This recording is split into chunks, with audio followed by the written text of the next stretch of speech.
එක දුක් විඳින්නට පත්වන අවස්ථාවක් ලෙසින් නොවේ බුදුහාමුදුරුවෝ පෙන්වූ සැපය. උන්වහන්සේ පෙන්눔 කරන්නේ ඊට වඩා දීර්ඝ කාලීනව ඒ සැපය විඳ ගන්න. දැන් බලන්න අම්මට සැලකීම තුල තාත්තට සැලකීම තුල වැඩිහිටියන්ට ගරු කිරීම මේවා සැප වශයෙන් බුදුහාමුදුරුවෝ පෙන්වන්නේ.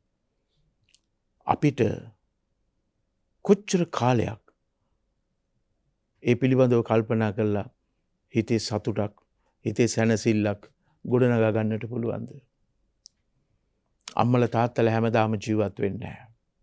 අපි මේ ලෝකේ කවුරෙක්වත් හැමදාම ජීවත් වෙන්නේ නැහැ. මේ සියලු දෙනා අතරින් මම මගේ අම්මට මගේ තාත්තට මගේ අතින් මම සලකන්නට මං අවස්ථාව සලසා ගන්නවා කියලා කියන්නේ. ඒක මා ලබා ගන්නා ලොකු අවස්ථාවක්. එතකොට ඒක සැපයක් වන්නේ සමහර වෙලාවට ඒක ඔබගේ කාලය ඒ වෙනුවෙන් කැප කළා වන්නට පුළුවන්. ඔබගේ ධනය ඒ වෙනුවෙන් කැප කළා වන්නට පුළුවන්. ඔබගේ සුවය මේ ලෝකයේ මිනිසු දකින සුවය ඇස්කන්නාදී ඉඳුරන් පිනවමින් ලබන සුවය කැප කළා වන්නට පුළුවන්. නමුත් එයින් තමන්ට ලැබෙන මානසික සුවය කවදාවත් තමන්ගෙන් ඈත් වෙන්නේ නැහැ. අන්න එලෙසින් බුදුරජාණන් වහන්සේ මේ ලෝක සත්වයාට මේ සැපය ගැන පෙන්눔 කරන්නේ. අපි තේරුම් ගන්නට ඕනේ මේ සියලුම කෙලෙස් පැත්තකට දාලා එයින් ලබා ගත්තා වූ නොවෙනස් වෙන සුවයක් තමයි බුදුහාමුදුරෝ දේශනා කළේ ලෝකයට. වෙනස් නොවන සුවයක්. හේවත් අනිත්‍ය ස්වභාවයට පත් නොවන සුවය තමයි විමුක්ති සුවය කියලා කියන්නේ. අනිත්‍ය ස්වභාවයට මේ ලෝකයේ තුල පවතින එකම එක දෙය කුමක්ද? ඒ තමයි අනිත්‍ය. වෙනස් වීම. හැමදේම වෙනස් වෙනවා. අපි විඳ ගන්නා වූ දෙයත් తాවකාලිකයි. ඒක මොහොතකින් වෙනස් වෙනවා. මේ හැම දෙයක්ම වෙනස් වෙනවා. බුදුහාමුදුරන්ට අවශ්‍ය වුණේ ඒ తాවකාලික ලබා ගන්නා වූ සුවය නෙමෙයි. කුමක්ද අවශ්‍ය වුණේ? නොවෙනස් වෙන සැපයක්. උන්වහන්සේ ලබා ගත්තේ ඒ නොවෙනස් වෙන සුවයයි. ආන්නේ නොවෙනස් වෙන සුවේ ලබාගත් උත්තමයෙකු වශයෙන් තමයි උන්වහන්සේ ලෝකයට පෙන්වන්නේ. ඒ සුවය තමයි පරම සුවය නිබ්බානං පරමං සුඛං. ඒ නිවන් සුවය තමයි පරම සුවය කියා. මොකද අත්දැකීම තුලින් උන්වහන්සේ ප්‍රකාශ කරන්නේ. ඉතින් එතැනට එන්නට අපගේ සිත මේ මොහොත තුල සූදානම් නුනත අපට පුළුවන්කම තිබෙනවා මෙන්න මේ කියන ප්‍රතිපදාවන් ඔස්සේ ගුණධර්ම ඔස්සේ හරියාකාරයෙන් කටයුතු කිරීමෙන් හොඳ කෙනෙක් වශයෙන් ක්‍රියා කරමින් යනකොට යම් යම් තමාගේ ජීවිතයේ ආර්ථික වශයෙන් අඩුපාඩු සහිත තත්වයන් නැති වුණත් සුවපත් මානසිකත්වයක් ඒ පිළිබඳව කල්පනා කරලා ගොඩනගා ගන්නට පුළුවන්. අන්න එලෙසින් බුදුහාමුදුරුවෝ මෙතනදී පෙන්눔 කරනවා සැප හතරක්. පළවෙනි කාරණේ තමයි අත්තම්මි ජාතම්මි සුඛා සහාය. ඒකේ තේරුම යම්කිසි වැඩක් කරන්න ආවාට පස්සේ යාළුවෝ ඇවිල්ලා උදව් කරනවා නම් ඒක ලොකු සැපයක්. මේ සාමාන්‍ය ලෝකයේ පවතින දෙයක් තමයි බුදුහාමුදුරුවෝ පෙන්වන්නේ. මොකක් හරි වැඩක් කරන්න තියෙන වෙලාවට කරාරින් නැතුව මගාරින් නැතුව එක එක දේවල් කියලා වචනෙන්ට පමණක් සීමා කරන්නේ නැතුව ඇවිල්ලා අතහිත දීලා ඒවට සම්බන්ධ වෙලා ක්‍රියා කරනවා නම් ඒක ලොකු සැපයක්. අතීත අපේ සමාජය තුල මිනිසුන්ට ගොඩක් සල්ලි අවශ්‍ය වුණේ නැහැනේ. ගොඩක් මිල මුදල් අවශ්‍ය වුණේ නැහැනේ. හේතුව මිනිසු තුල මනුස්සකම කියන දේ ගොඩක් තිබුණා. එකිනෙකාට උපකාර කර ගැනීම කියන දේ තිබුණා. තව කෙනෙක් දුක් විඳිනවා දකිමින් අනිකා පැත්තකට වෙලා බලාගෙන සිටියේ නෑ. එකිනෙකාට උදව් කළා. සියලු දෙනාම මිතුරන් විදියට මුළු ගමකම හිටපු සියලු දෙනාම යාළුවෝ විදියට මිතුරන් විදියට එකම පිරිසක් විදියට හිටියේ. මෙන්න මේ සද්ධර්මයේ ආපු කොටස් තමයි අපේ සංස්කෘතිය වසා සිටියේ. එනිසා මිනිස්සු තුළ මහා ශක්තියක් සැබවින්ම. බලන්ඩ මේ ආකාරයට අප තුළ හොඳ සිතිවිලි. මිත්‍රත්වයේ හොඳ සිතිවිලි. සිත තුළ ගොඩනැගෙනකොට. තව කෙනෙකුට උපකාර කිරීම. බෝධිසත්ව චින්තනයන්. බෝසතාණන් වහන්සේ කියලා කියන්නේ බුදුවෙන්නට පෙරුම් පුරණ මහා උත්තමයක. මෙලෙසින් මේ ආකාරයට එතකොට අපේ හිත තුළ එන්නේ මොකක්ද? කරුණාව, මෛත්‍රිය, අනුකම්පාව, සමගිය මේ හැම දෙයක්ම ඇති වෙනවනේ. මේවා නේද අප සිත තුළ ප්‍රවර්ධනය කරගන්නට ඕනෑ කරන්නේ. මේවා නේද දැන් අප ජීවත් වෙන්නේ තරඟකාරී සමාජයක. ඒ තරඟකාරී සමාජයට අපි අනිකා ගැන හිතන්නට අපට වෙලාව නැහැ. අපේ අම්මා ගැනවත් තාත්තා ගැනවත් සමහර වෙලාවට හිතන්න වෙලාවක් නැහැ. නිසා ඒ ආකාරයට ලැබෙන අධ්‍යාපනයක් තුළ අපේ දරුවන් ඒ මාර්ගයෙන් නියම මාර්ගයෙන් දහම් මාර්ගයෙන් ඈත් වෙලා වෙනත් පැත්තකට ගමන් කරනවා. ඒ නිසා මිනිසුන්ට ගොඩක් සල්ලි ඕනේ. ඒ නිසා මේ රටේ ඉඳගෙන සල්ලි හම්බ කරුවට සල්ලි මදි. ඒ නිසා පිටරට යන්න ඕනේ. ගිහිල්ලා හම්බ කරන්න ඕනේ. නමුත් පින්වත්නි කොච්චර හම්බ කෙරුවත් අවසානයේ මදි. අර මේ ලෝකේ හිටියාලු එක්තරා රජ කෙනෙක් මන්දාතු කියලා, මහා මන්දාතු කියලා. මේ මිනිසයා මේ ලෝකේ තියෙන සැප සම්පත් භුක්ති විඳලා කොහොම හරි මේකෙන් තෘප්තියක් නොමැතිව සක්විති රජුරුවන්ගේ පුටුවටත් තට්ටු කරන්න ගියාලු. න කහාපන වස්සේන තිත්ති කාමේසු විජ්ජති. කාවණු වැස්සක් ඇදගෙන හැලුණත් මිනිසුන්ගේ හිත් කවදාවක්වත් තෘප්තිමත් වෙන්නේ නැහැ. තවත් අවස්ථාවක් කරා ගමන් කරනවා. මේක තමයි හිතේ හැටි. ඉතින් මෙබඳු ස්වභාවයක් පවතින ලෝකයේ තුල අපි එකිනෙකාට උපකාර කරගනිමින් අපි යහළුවන් මිතුරන් විදිහට කටයුතු කරමින් ක්‍රියා කිරීමේදී බලන්නකෝ අපේ හිත ලස්සනට හදාගෙන අපි එක පැත්තකට ගමන් කරනවා නේද? අනවශ්‍ය වූ දේවල් අපේ ඔළුවේ ඕනෑවට වඩා ගොඩ ගහගෙන අරක මේක ලබා ගැනීමේ මේ තියෙන කුමක්ද? මේ කාම තණ්හා මේවා පසුපස ගමන් කිරීම. කවදාවත් අපට විමුක්තිය අහලකටවත් යන්න හම්බෙන්නේ නැහැ. එලෙසින් ගමන් කිරීම තුළ. නමුත් මේක තමයි දැන් අද සමාජයේ යන රටාව. මේක තමයි පිළිවෙල. එතකොට අපිට බැරිද මේකෙන් ඉවත් වෙන්න? සම්මා දිට්ඨිය. එච්චරයි. මේ සමාජයේ පිළිබඳව සම්මා දිට්ඨියෙන් දකින්න. හරි දැක්ම ඇති කරගන්න. ආන්න එතකොට ඔබට පුළුවන් තිරිංගය මනාකොට පාවිච්චි කරන්න. යා යුතු ආකාරය. යන්න ඕන පිළිවෙල. තමන්ගේ ජීවිතය තුළ තමා ගොඩනගා ගන්නවා. අනවශ්‍ය තරඟකාරීත්වයෙන් තමන් බැහැර වෙනවා. තමන් සැනසෙල්ලේ සතුටින් ඉන්නවා. තමාගේ සැපය, තමාගේ සතුට නැති කරගන්න හොඳ නැහැ. තමන් ඒකෙන් ලොකු වින්දනයක් ලබන්නට ඕනේ. එතන තමයි අවබෝධය. මේ අවබෝධය. ඒ කියන්නේ තමන්ට පුළුවන්කම තියෙනවා.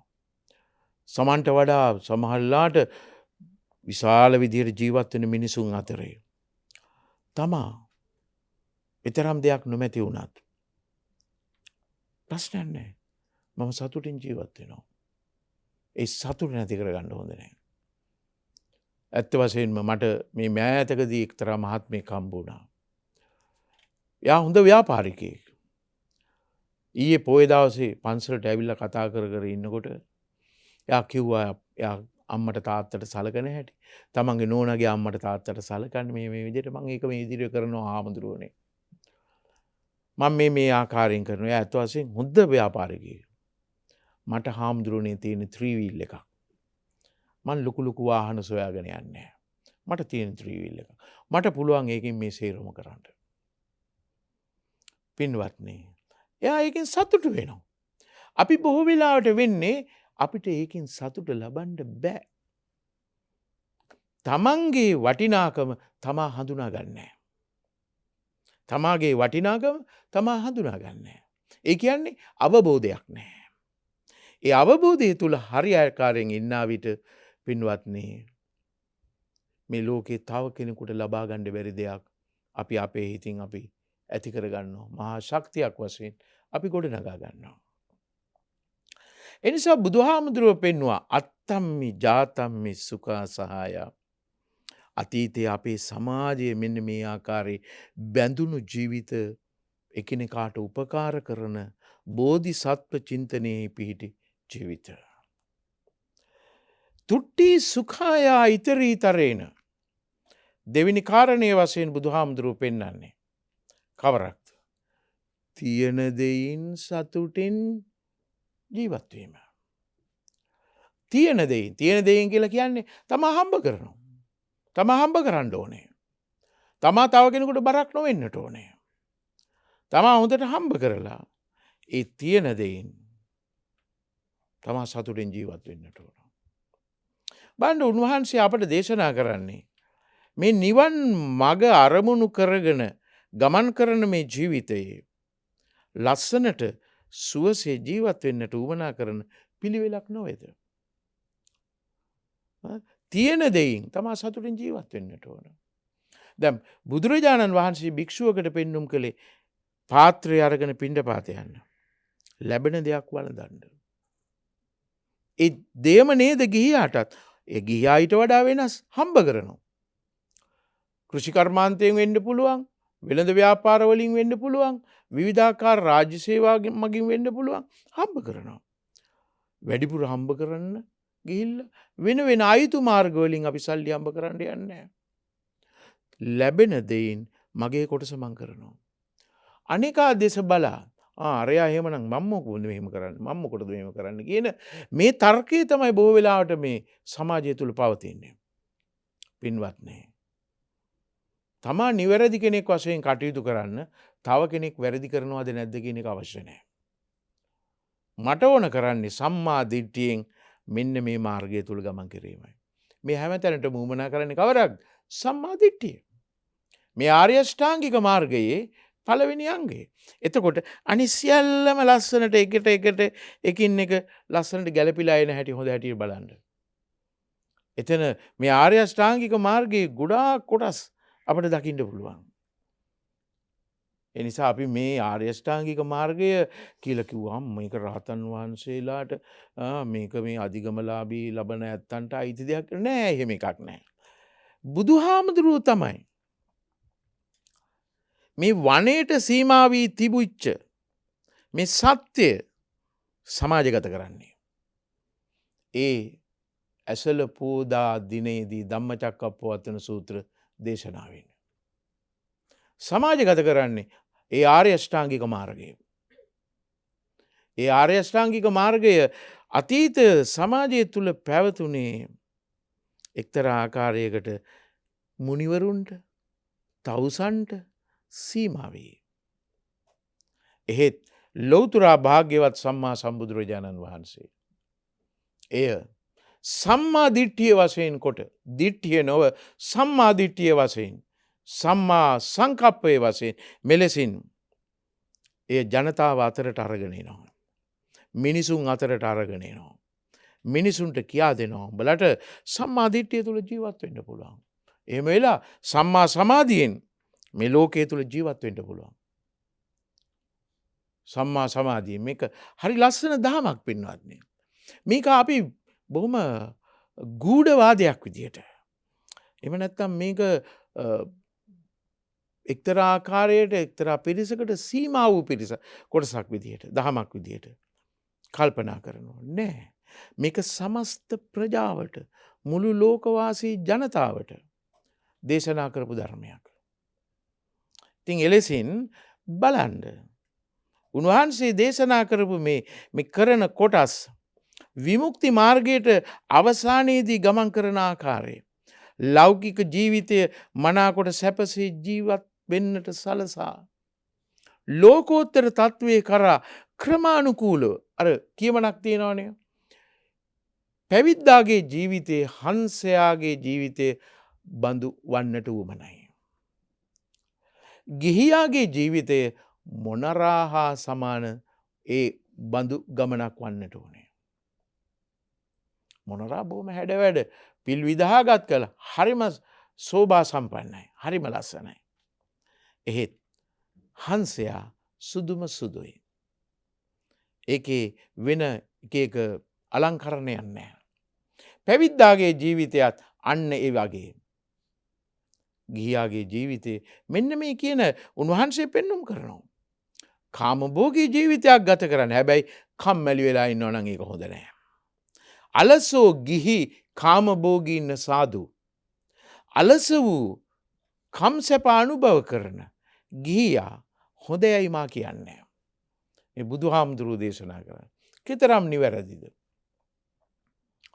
තුට්ටි සුඛායා ඉතරීතරේන තියෙන දෙයින් තමන් ජීවත් වෙන්නව කියලා හිත හදාගෙන හොඳට කටයුතු කරන්න හැකියාව තියෙනවා නම් ඒක ලොකු සතුටක්.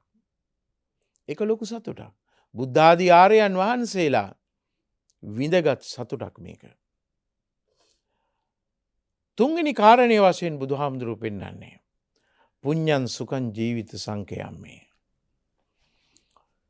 මේ ජීවිතේ ගෙවි යනවා. වයසට යනවා. වයසට යනකොට ලෙඩ වෙනවා. අන්තිමට මැරෙනවා. ගෙවිලා අවසානයේදී වැඩකට ගන්න බැරි තැනකටපත් වෙනවා. මේක තමයි ජීවිතය. ඒ නිසා බුදුහාමුදුරුවෝ ප්‍රකාශ කරනවා. පින විතරයි අවසාන ඉතුරු වෙන්නේ. කරගත්තු පින විතරයි. ජීවිතයේ අපි මේ ජීවිතය පිළිබඳව දකින්න උවමනා කරන පිළිවෙල බුදුහාමුදුරුවෝ ලස්සනට පෙන්වනවා. ඊටාම මනවින් පෙන්වනවා. අපි මේ ආකාරයෙන් අපි ලස්සනට ඇඳුම් ඇඳගෙන පිළිවෙලකට ඉන්නවා. මේ ශරීරයේ ස්වභාවය එක දවසක් නාන්න නැතුව හිටියොත් මේ දවස්වල දාඩිය ගඳ කොච්චරද? කොණ්ඩේ හොදන්නේ නැතුව හිටියොත් අහල පහල ඉන්නෙකුට ඉන්නත් අමාරුයි. ඒ නිසා පුළුවන් තරම් සුවඳ ද්‍රව්‍ය පාවිච්චි කරන්න ඕන. ඒ කාගේ ශරීරේ වද? මගේ ශරීරේ වද. මිනිසාගේ පරිහරණයට යමක් ගත්තොත් ඒක දුගඳයි. ඒක සෝබාදහම තුල මේ ගස්කොළන් තුල තියෙනකොට ඒක එහෙම ඒ මට්ටමින් නැහැ.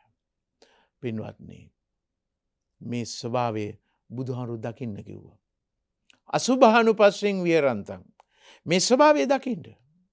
මේ ඇත්ත දකින්න. මේ උන්වහන්සේ පෙන්눔 කරන්නේ යථාර්ථයේ ඇත්ත දකින්න. මේ ස්වභාවය දැකලා තමා පිරිසිදු වෙන්නට ඕනේ. තමා හොඳට ජීවිතය ගත කරන්නට ඕනේ. තව කෙනෙකුට කරදරයක් නොවන්නට. නමුත් ඇත්ත දකින්නට ඕනේ. මේ ඒ ඇත්ත දකින්න උවමනා කරන්නේ ඇයි? මේ ශරීරයේ හින්දා පව් වැඩ කරන්න හොඳ නැහැ. මේ ශරීරය පිළිදැඟුම් කරන්නට, මේ ශරීරය සතප්පවන්නට, මේ ශරීරය සුවපත් කරන්නට පස් පව් දස අකුසල් කරන්න හොඳ නැහැ. මෙන්න මේ දර්ශනය මනාකොට හිතට ගත්තාට පස්සේ පින්වත්නි අපි මේ දාලා පුච්චල දාලා යන මේ පොළොවට පස් වෙලා යන මේ රූපස්කන්ධය නිසා අපේ මරණයෙන් පස්සේ නැවත ආපහු ප්‍රතිසන්දි සිතක් කරා ගමන් කරන ඒ චුතිසිත අපි දුර්වල කරන්නේ. අපි හොඳ සිතක් බවට පත් කරනවා. හොඳ විඥානයක් බවට පත් කරගන්නවා. ඒ නාමස්කන්ධය. මේ රූපස්කන්ධයේ ස්වභාවයයි බුදුහාමුදුරුවෝ පෙන්වන්නේ. මේකේ හැටි මේකයි. ඉතින් අර ඒ කරගත්තු පින් කොහෙද තියෙන්නේ? අර විඥාන ධාරාවත් එක්කයි තිබෙන්නේ. ඒ වයින් ලොකු ශක්තියක් මනසට ලබා දෙනවා. වයසට යනකොට කල්පනා වෙනවා. මම මෙහෙම දේවල් කළා නේද? මම මේ ආකාරයේ හොඳ වැඩ කරලා තියෙනවානේ. මම මේ විදිහේ දම්පින්කම් කරලා තියෙනවානේ. මම මගේ අම්මට තාත්තට මං සලකලා තියෙනවානේ. මම මේ වගේ දේවල් කරලා මෙන්න පිං. ඔය අතරට 100,000 ගණන් හොඳ දේවල් තියෙනවා. මම අද මේ තත්ත්වයෙන් මම හිටියත් මම දුර්වලව සිටියත් මම අසරණව සිටියත් මම අසරණ නෑ. මට මගේ හිත පිහිටක් වශයෙන් තියෙනවා. ඒකයි බුදුහාමුදුරුවෝ පෙන්වුවේ පුඤ්ඤං සුඛං ජීවිත සංඛයම්මේ. මේ රූපස්කන්ධය මේ ශරීර කූඩුව මේක දි รา පත් වෙලා යනවා. මේක විනාශ වෙලා යනවා. නමුත් ඇතුලේ තියෙන විඥාන ධාරාව එහෙම දි รา පත් වෙන්නේ නැහැ.